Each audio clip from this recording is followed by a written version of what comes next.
South Africa, stories from the wild. I'm Francois, Fourie, wildlife photographer, professional field guide, and this is where my world of safaris meets storytelling.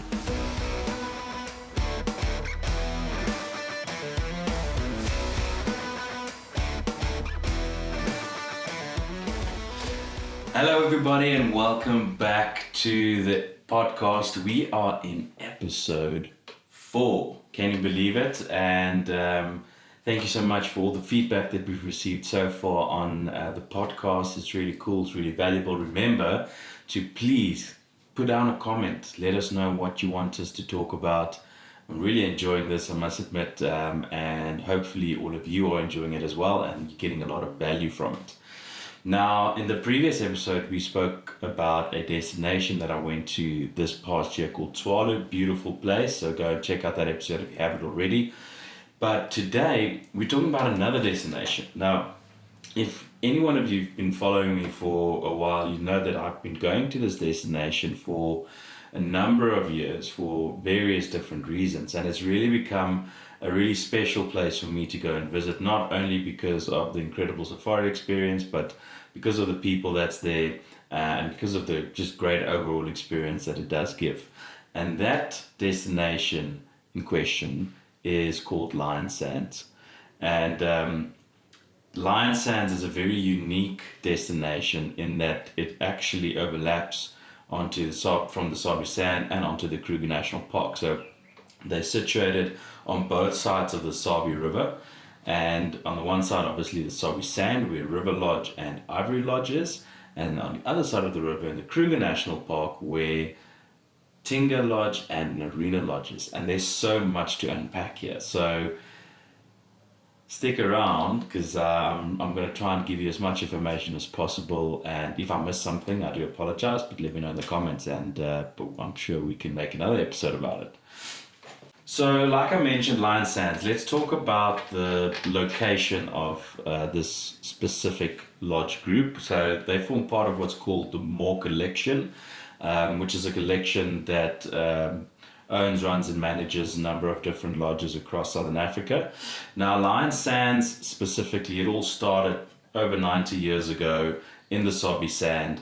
And currently in the Sabi Sand, you've got Lion Sands River Lodge and then Lion Sands Ivory Lodge. So let's start in the Sabi Sand. So Sabi Sand in its own right, we all know, is world-renowned, incredible reserve, one of the most well-known reserves and one of the best reserves to come and go on safari in Southern Africa, I would say.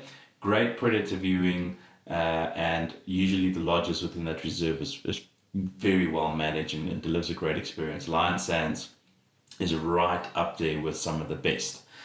Now, River Lodge and Ivory Lodge situation, or the location of the lodges are brilliant because it's adjacent to the Kruger National Park and vice versa to the Sabi Sand, like I mentioned, but the lodges are built right on the banks of the Sabie River. Now, what makes the Sabie River quite unique and brilliant is that it's a perennial river that runs year-round, and that even when the water goes low, there's still a channel of water that runs in front of River Lodge and Ivory Lodge, and the same at Tinga and Narina. And what makes that amazing is that year-round you'll have animals that come down to drink in front of the lodge. I think, River Lodge and Ivory Lodge, I'm trying to think if I've ever not seen something from the lodge. There's always either buffalo or elephants. The amount of times that I've seen a leopard come down or like walk on the other bank from River Lodge and Ivory Lodge, I don't think I've got enough hands to count how many times I've seen that. So that's really special. So the location in its own right is pretty spectacular. They've got a very good traversing area down in the southern section of the Sabi Sand, and there is not a lot of vehicle movement around, which is really amazing. So it's not like you feel that there's just vehicles all over the show. Obviously you share sightings. They only have 2 vehicles at a time in the sighting, and then they've got vehicles on standby. The guides are not necessarily pushed out of a sighting because they've been there for 10 minutes or 15 minutes. The guides know exactly how the rotation works and they manage the sightings incredibly well. And that really helps the whole experience along the way. The landscape in the Sabi Sand is very similar wherever you go in the Sabi Sand. There's a lot of Obviously, you've got the Sabie River, where Lion Sands is, but you've got a lot of what we would call tributary drainages or small little rivers or creeks that run through the reserve. And you're looking at a kind of bushveld savanna biome. There's a lot of woodland areas, bush willows, terminalia, silver cluster leaves, with a lot of these big trees like knobthorns, scotias, which is weeping bourbeens, and jackalberry trees along the drainage lines, a lot of leadwood trees. And the habitat specifically, especially with the riverine habitat, where you have the Sabie River and you've got these tributary drainages that run through the Sabi Sand, and specifically at Lion Sands, that is very conducive for good leopard viewing. And as we all know, the Sabi Sand is very well renowned for good predator viewing, lion and leopard as well as hyena, but it really makes for pretty good leopard viewing. Leopards being elusive cats, they love to be a little bit more secretive, and they love the riverine habitat. It's a good place for them to be hidden, but it's also great for hunting purposes. There's good vegetation, there's good shrub, there's good places for them to have cover when they do hunt. So it's in overall the habitat, the vegetation of the Sabi Sand is very, very, very good for good predator game viewing. And like I mentioned earlier, the Sabie River running through with all the tributary drainages really does help with great predator viewing. Obviously, with the Sabie River running year round, what it does do during the winter months or the dry months, it does attract a lot of game. There is watering holes across the reserve. Some of them dry up, some of them hold their water quite well. But the river obviously is just like a massive draw card for the animals to come down and drink. So you'll find that during the winter months, the river really attracts. And again, that's what makes this location so great, is that you've got river frontage on the concession that you can work and try and find animals. And not just obviously leopards and lions, but a lot of the herbivores, a lot of elephants love to come down, buffalo love to come down and drink. There's good populations of hippos and crocodiles in the Sabie River, so you get to see quite a big array of the large animals that you always, I guess, for lack of a better way of explaining it, have those tick boxes to tick off when you do go on safari. So definitely great. And then also, because the river runs year round, there's some good birding year round. Obviously in the summer months you'll have all your migrant birds that come back, but even during the winter months there's some good birding along the river. Always great to just hug the river and see what you can find. Okay, so let's talk a little bit about what the lodge offers. And I mentioned earlier that there is a number of different lodges, and each of them very unique, each of them really built with a specific purpose. And I really love the variety that Lion Sands bring with the different lodges that they do have. So to start off, we've got Lion Sands River Lodge in the Sabi Sand. It's situated in such a beautiful, like right on the banks of the Sabie River. It's a bit more of a modern, contemporary lodge, if I can put it like that, but it still holds, and this is my own explanation of the lodge, but it still holds that African feel to it. But when you arrive at River Lodge, you arrive at this big open, we call it a turning circle, where all the vehicles park and where guests get on game drive or get dropped off. But you have these massive, large, ancient jackalberry trees that form this beautiful canopy at the entrance of the lodge. And then when you walk into the lodge, you've got this beautiful wooden walkway that leads into the lodge and towards where the river is situated in the main deck, where you will spend a lot of your time. You'll have breakfast and lunch there, and you've got the bar area, and they call it the safari lounge. It has these big glass pane windows that look over Sabie River. And it's just such a beautiful, beautiful place. River Lodge has got a number of different rooms that they have. They've got luxury suites, they've got superior luxury suites and family river suites, and each of them kind of accommodating a different guest, if I can put it like that. The superior luxury rooms are slightly larger, and then your luxury rooms are a little bit smaller, but they're all designed in the same way. So it's just the footprint that's slightly different.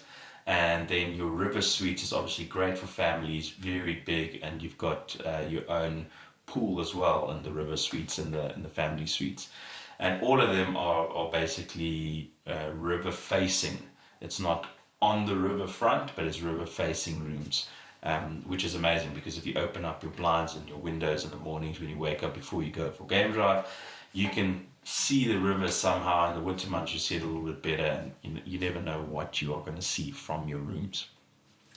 Ivory Lodge, now Ivory Lodge is, I always hate to compare it, but it is like a superior luxury lodge, if I can put it like that. River Lodge is super luxury, 5-star, amazing, but Ivory Lodge really steps it up because there's a lot of inclusivity at that lodge. It's very small, it's very intimate.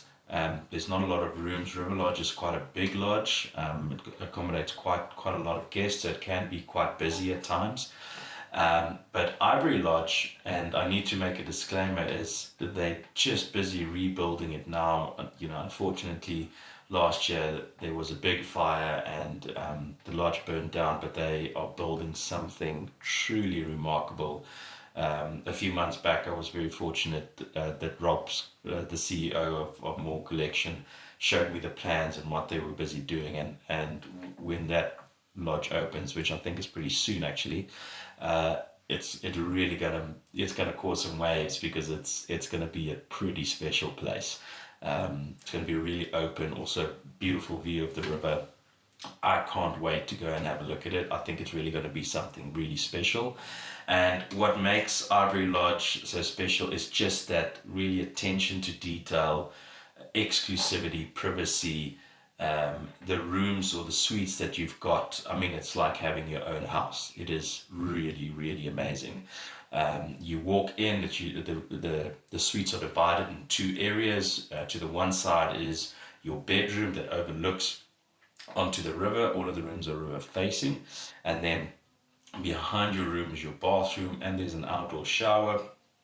And then to your right you have a almost like a private kitchen area, coffee station, bar area, and a lounge where you can sit and relax, and then it goes out onto a veranda that overlooks the river, and you've got your own private pool that overlooks the river as well. So it's and all of the rooms is built very cleverly, so the people that's next to you, that's not close to you, they're actually quite far away, but nobody can really see what you're doing there. It's your own private exclusive suite, and they've really gone the extra mile. The amount of layers that Lion Sands and the teams have put onto the experience, like from the time that you arrive and the welcome, to the little notes in your room, to at Ivory Lodge as an example, the butler bringing your coffee and tea for you to your room in the morning, so you don't actually have coffee and tea in the mornings at the lodge. They bring it to you. There's like a little hatch.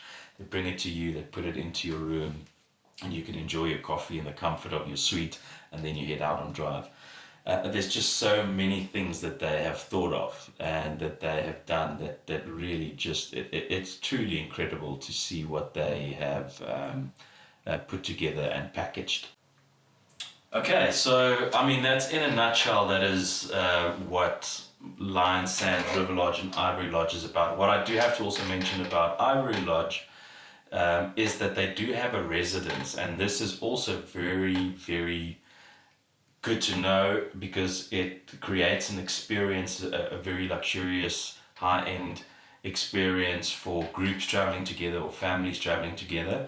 So the residence there is called Fish Eagle Residence, and it is a very large house that was basically built, if I can put houses, it's more a villa, that's probably the right word to use, that was built with families and groups in mind. So how the villa works, it's completely exclusive. You're on your own. You've got your private guide. You've got your own vehicle. You've got your own private chef, your own butler. Everybody just catering for your needs on that spot. There's no need for you to go to the main lodge area. You can have all of your food prepared. There's a full kitchen there now, and they've even built a third bedroom in the Fish Eagle Residence. So it's really taken it to the next level. I was fortunate enough to have seen it a couple of months ago when it was just finished, and it is really, really spectacular. So as you walk into the villa, you've got your own turning circle. Again, you don't have to go to the main lodge. Your guides pick you up there. As you walk in, you have your the kitchen is to your kind of right, and then there's a lounge area to your left, and a dining room with a bar area to your right, and then there's a room on the left and a room on the right, both with big ensuite bathrooms, both overlooking the riverfront. And then when you walk out to the middle, there's also a wine cellar to the left as you come into the lounge area on your left. And then when you go walk through, you have this beautiful big open deck where you can sit and you can have dinner and you can enjoy and relax and have drinks. There's some lounges there with a big pool where you can swim and relax. And then there's stairs that goes down by the left that goes into a bedroom that was built at the bottom. It's actually a pretty cool spot with an ensuite bathroom. And then one of the really cool things that I love about the Fish Eagle residence is the fire deck that they've built. So there's like this walkway that kind of goes out further towards the river, and then they've built it in like a square underneath, and I think it's a knobthorn tree if I'm not mistaken, or marula. But then there's a fire deck with seats all around, but it's like almost a bit removed from the lodge or the villa. And that is like the place to be. When you come back from drive, there's a fire going. You can just imagine having a nice cold beer. I love, like when I come back from drive, there's nothing better than a cold beer. In the mornings, it's a cup of coffee, but in the afternoons and the evenings, it's a nice cold beer. And you go and sit around the fire and you share stories. And what they did quite well at Lion Sands is they've actually made that quite a key feature. All of their lodges has got this fire deck that is a key area where people can congregate, where they can come and share stories, where they can come and sit and relax, have a drink, have a glass of wine, and just share stories. So Fish Eagle Residence is really spectacular. It's an amazing experience. Like I said, very exclusive, and for families, specifically really created for families and small groups traveling together and just looking for privacy. Now, if we jump over the river towards the Kruger National Park side, we are looking at Narina Lodge and Tinga Lodge. Now, let's look at Narina Lodge first. Narina is probably one of my favorite lodges in the Kruger National Park. Purely just the location where it is set is just beautiful. It is built right on the banks of the Sabie River, and you've got the deck that goes out a little bit, and I mean you've got the Sabie River right in front of you. And there's something about the Kruger National Park when you are there, just something surreal and something different. Maybe it's a little bit of nostalgia that kicks in, because we went to the Kruger National Park as kids with my parents often when we were younger. But there is something about it, and when you're standing there and you're overlooking the Sabie River, and there's elephants coming down to drink, also leopards there so often. There's hippos almost every day in front of the lodge. So really special location. Narina Lodge, it's small, it's intimate, it's really for like solo travelers and couples. Obviously you can, if you're a group traveling together, maybe 2 or 3 couples traveling together, then absolutely. But it's a very small and intimate lodge. I think it's only 8 rooms if I'm not mistaken. And the rooms are beautifully built, beautiful bedrooms, lounge areas. There's a bit of a workstation. You've got a mini bar, and then you've got a bathroom with an outdoor shower as well. And at Narina, they all have their own private plunge pools overlooking the river. So again, you can just imagine coming back from Game Drive in the summer when it's nice and warm, come back, have breakfast, enjoy a nice Chianti at midday in your private pool overlooking the Sabie River. So Narina Lodge is really, really special. There's also a spa at all of the lodges at Lion Sands, so that is something to note. So in between drives, when you can sit and relax, you can go for spa treatments. And the spa at Narina is also beautiful, built on the banks of the river overlooking the Sabie River. Tinga Lodge. Tinga is it's like, for me, when I walk into Tinga, you get that classic safari feel, very moody, dark colors. and there's a lot of history there. There's this massive old jackalberry tree right at the bottom, right on the banks of the river, and the deck actually goes down and towards this jackalberry, and the deck is built around this jackalberry. So breakfast and lunches you can have down there on the deck overlooking the Sabie River, the Kruger National Park. And under this, I mean, that jackalberry has got to be hundreds of years old. And then, like I mentioned, with Ivory Lodge and River Lodge, they also have that fire deck where you can come back and enjoy a drink after game drive, sit and relax, share stories with the other guests that's in camp. So really an amazing property. Tinker Lodge is really special. The rooms are also beautifully built. Also main bedroom, lounge area, workstation, mini bar, the bathroom, shower and outdoor shower, and again your deck with your private pool that you can sit and relax and enjoy, and kind of overlook the Sabie River that's in front. All of the rooms are river facing again, so just bear that in mind. Not all of them are built on top of the river. They're all river facing rooms, and I think there's one room that faces the other way. And then same as with Ivory Lodge, Tinker Lodge also has what they call the residence. This residence is called an Nkwenu residence. Again, this is built for families, group travelers, and it's for exclusivity. Again, you don't really have to go to the main lodge area if you are in the residence, because you've got everything you need right there. Private chef, guide, vehicle, butlers, everybody looking after you when you're there. There's a kitchen that is built there. The family, I mean, you can go make your own food if you want.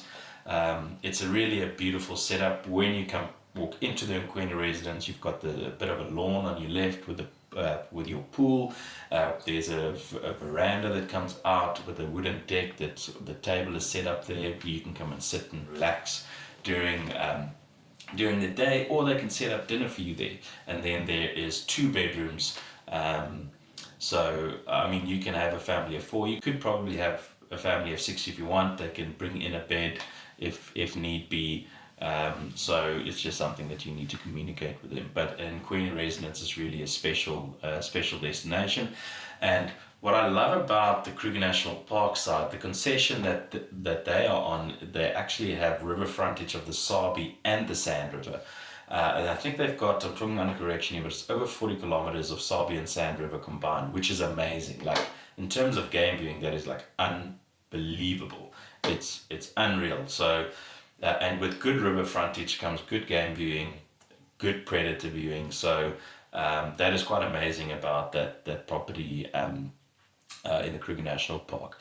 Now, one thing that I want to mention about these properties that is quite special. One, I alluded to it earlier, but all of the properties have got spas. So in between drives, you can go and relax and have a spa treatment. It's really amazing what they've done and how they've layered the whole experience. It's truly remarkable. The food at all of the lodges is incredible. They have got a executive chef that oversees all the kitchens and the food experiences at More Collection. So they've really put in a lot of thought into the whole experience, and especially the food is really amazing. You won't be disappointed. And they've got incredible selection of South African wines that accompanies the experience and the food.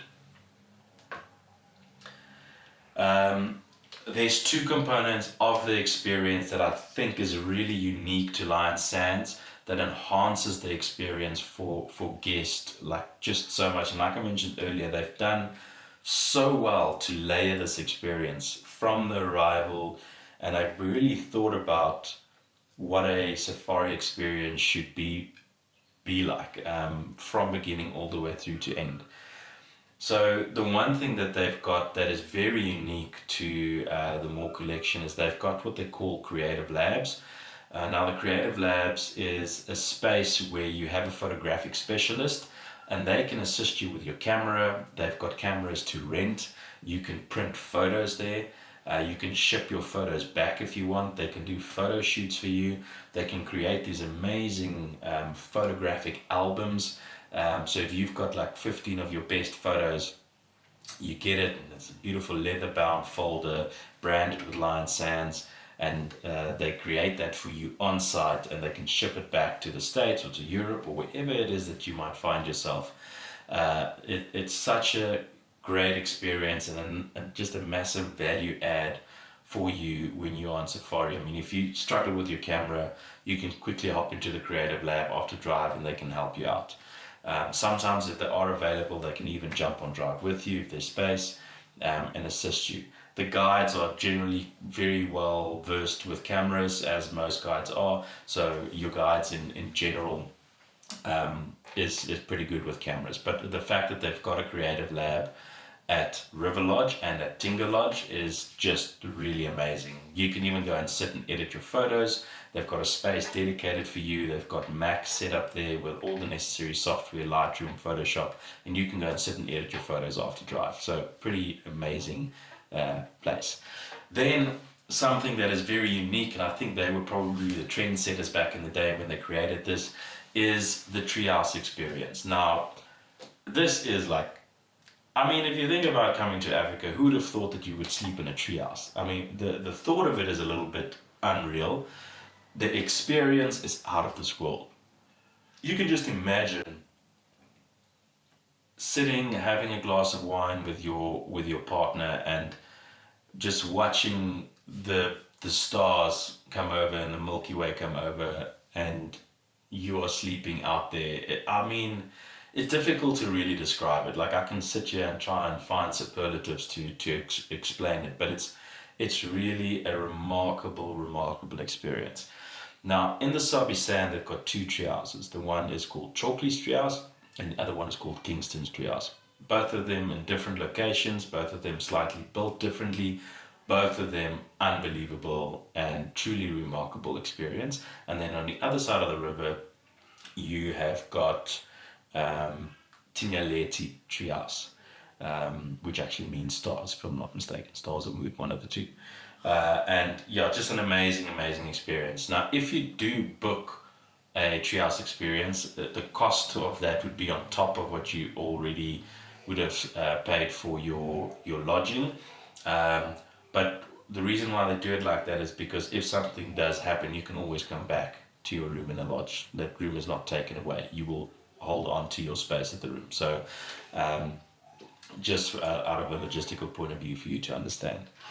So yeah, the tree houses are really pretty amazing, pretty incredible, amazing experience. Would definitely recommend you trying it if you do go to Lion Sands. And if you do want to go to Lion Sands, we've got a link at the bottom. Let us know. We'll help you plan something pretty amazing.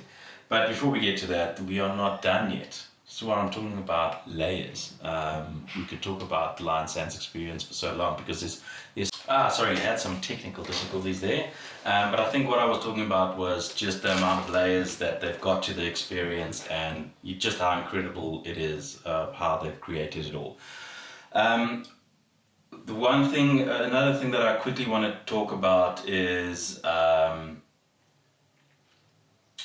just the safari activity. So what is pretty amazing about the lodges within the Moore collection and at Lion Sands is that they've really made a lot of effort into the guided experience. The guided experience on its own is layered, but you know, a vehicle is a vehicle, and you know, guidebooks and binoculars and all those things are great to have. But I think what they've done really well is just the time and effort that they've put into the actual guides and the trackers on site. There's a lot of ongoing training, and maybe I'm a little bit biased because I was involved there for a little bit, but I've seen the amount of time and effort that they've put into the guides, and you know, really how they expose them to different people in the industry, and how they just train them and try to get the guides to better themselves and get new qualifications, and just a continuous learning process,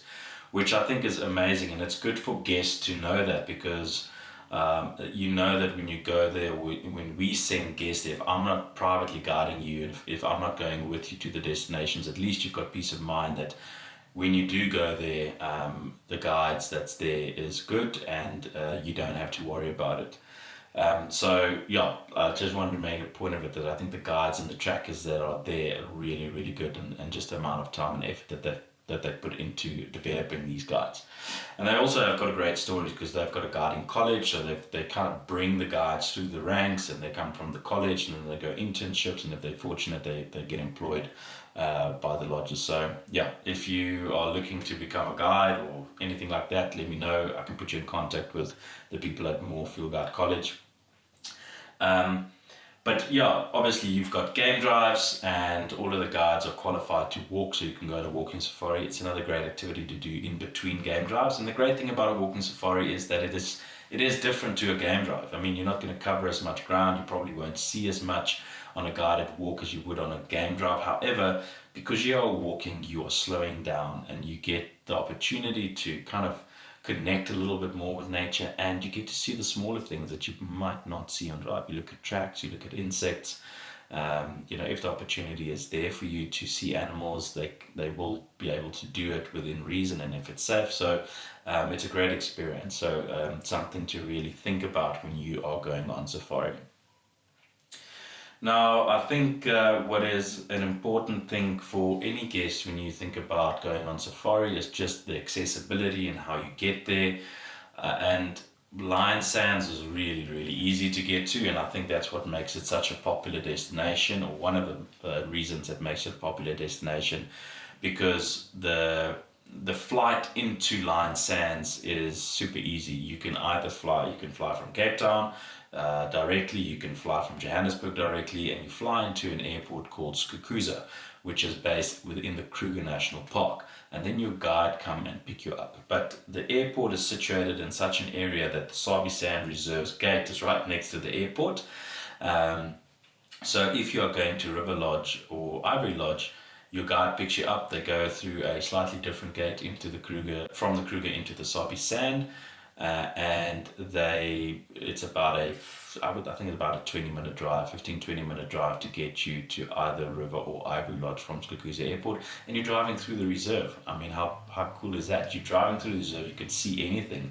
I've seen leopard, lion, elephant from the airport on the way to the lodge and back. So that is like the excitement already builds for you when you land at the airport.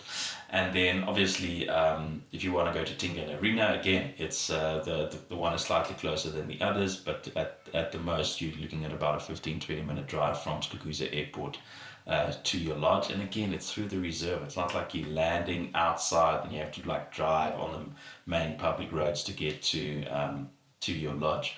And I think that accessibility really makes it super important and really amazing to get to these destinations. You can obviously do a road transfer if you fly. There's two ways of looking at it. If you fly into Johannesburg, you can do a road transfer from Johannesburg. I wouldn't recommend it because it's a 6-hour drive to get to Lion Sands from Johannesburg. Or you can fly into KMIA, which is Kruger Mpumalanga International Airport, and you can do a road transfer from there, which is it's probably about an hour and a half to 2 hours drive to get you from there to the lodge. Sometimes what happens is people will fly from Johannesburg or Cape Town to KMIA and then fly on a small charter plane from there to Skukuza, and that's about a 15-minute flight to get you there. So there's so many different ways to actually get into Lion Sands, and it's again such an amazing destination. And I love going there. It's a special place. I've only had great experiences there. The times of the year, again, we would have, if you've listened to the second episode, we spoke about different times of the year, and the Sabi Sand in general is a great reserve straight through the year. You've got the river that doesn't really dry up, so in the winter months it still attracts game. The summer months can obviously get quite warm, but it's not like the Kalahari that goes bonkersly hot, but it can get quite warm. But the game viewing is pretty consistent throughout the year, so it's a great destination. Sabi Sand in general is just a good destination to be at, as well as the Kruger National Park.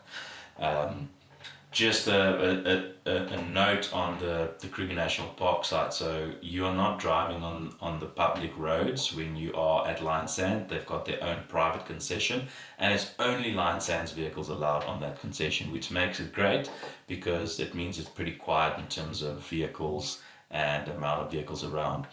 You can, if you really, really wanted to, they do have access to the public roads. If you are there maybe for 4 or 5 days, it's not a bad idea to take one morning or one afternoon and go and explore the park. Obviously, that comes with information that you need to know, that like there's public vehicles, sightings can get incredibly busy, but it is nice. Like it's a great to explore it every once in a while if that is something that you want to do. They do have to put the roof on though, and they need to put on covers on the side because you're driving on a public road, but it is something that you can do. Anyway, I have rambled on about Lion Sands for very long now. It's a great destination. I love going there. The Sabi Sand is amazing. The Kruger National Park is amazing. And if you want to go there, let me know. Send us a message. There's a link in our description to the website. Get in touch with us, and let's plan an amazing safari for you to Lion Sands. We really love it as a destination, and we can't wait to go back. Thank you for listening to Above Africa Stories from the Wild. If you like this podcast, please remember to share it with your friends. Drop us a comment. Let us know what you think. Let us know what you want us to talk about. And follow us. And we'll put a couple of links down in the description. You can follow us on our socials to see what we get up to on a more regular basis. And hopefully we will be getting out another episode pretty soon. But thank you so much for listening. Thank you for your time. Really appreciate it. And we will see you all out in the field. Goodbye, everyone.